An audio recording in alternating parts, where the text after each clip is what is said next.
Dr. Darien is back now taking a look at some of the questions that our viewers are asking, and here's one.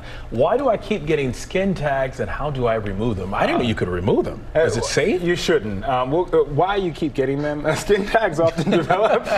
You shouldn't. They have kits for that. Skin tags often develop from skin rubbing together versus other skin flaps, like for example under your arms or jewelry or even repetitive rubbing of clothing. Now, removing them.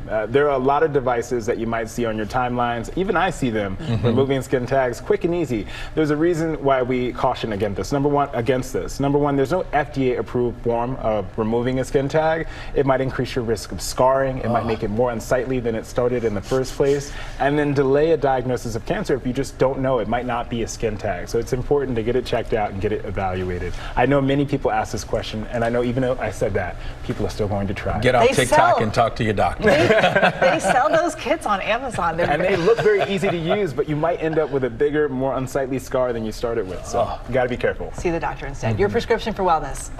It's talking about how to find assisted living for those family members who need more help than what we can provide at home, something that I have a conversation about often. And so here are some of the things that you should make sure that you're aware of. Number one, consider the level of care needed. For example, if the patient needs physical assistance with their daily activities, you can also ask for physical therapy to evaluate them and know what their functional status is. Also, get detailed information about the costs.